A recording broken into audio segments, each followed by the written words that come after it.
Welcome to the Deep Dive. Today we're doing something a bit different, focusing our whole deep dive on just one single, pretty compelling source document. That's right. Our mission here is really just to unpack a very specific viewpoint on LGBT rights, as it's presented in this material. We're here to help you understand the arguments, the core ideas stated in this document.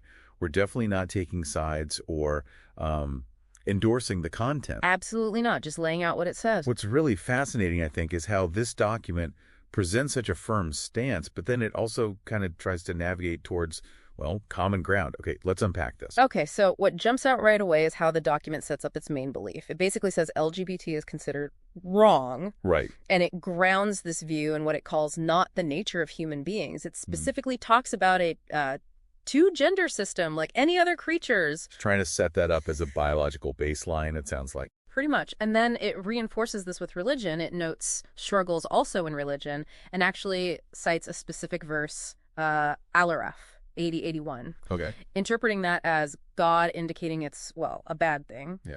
It also mentions potential negative stuff like health issues and social issues. So yeah, right from the start, it's a very direct argument rooted in what the author sees as natural order and also religious texts. Quite a statement of conviction. It is. But here's where it gets really interesting for me. The document then directly says, hey, some people disagree. It literally states, some might argue that I'm wrong in some things, and I say that they are wrong. Yeah, it's very blunt. It's not backing down at all. It's like, nope, you're wrong too.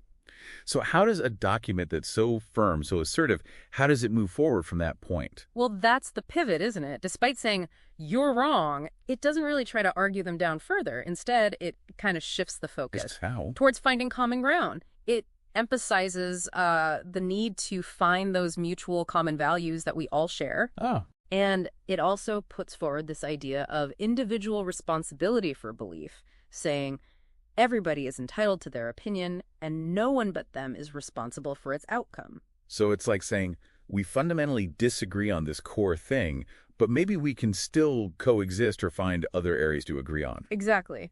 It seems like a strategic way to move from that core disagreement towards maybe how society should function despite it. Yeah.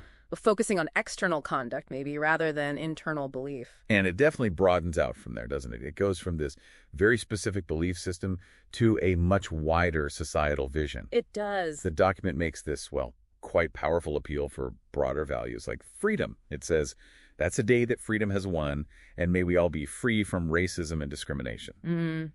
Linking its view to those wider ideals. Yeah. It connects its specific viewpoint to these, big societal goals that most people can probably agree on, like fighting racism and discrimination, regardless of where they stand on the document's first point. Right. It's an attempt to build a bridge, perhaps, using widely accepted values. And what about how it suggests dealing with those who hold different views? That seemed pretty key, too. Yeah, that's another compelling part. It explicitly states, if someone is wrong, we should provide them with help instead of fear and abuse. Help, not fear or abuse. That's specific. Very.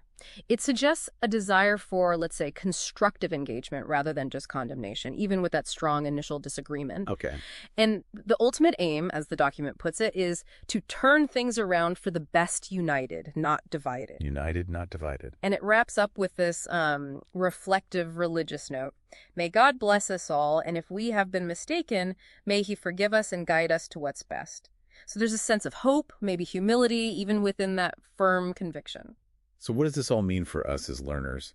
Today's deep dive, well, it really took us through one specific set of arguments, one viewpoint on LGBT rights from this single source. We saw how it builds its case from nature and religion as it defines them, how it directly confronts opposing views, but then, remarkably, also calls for unity and freedom from, broader discrimination. This raises an important question for you listening. How do perspectives like this one we've looked at today, perspectives that are very sure of their own truth, how do they try to navigate that space between deep conviction and the, well, practical need to find shared values or unity in society?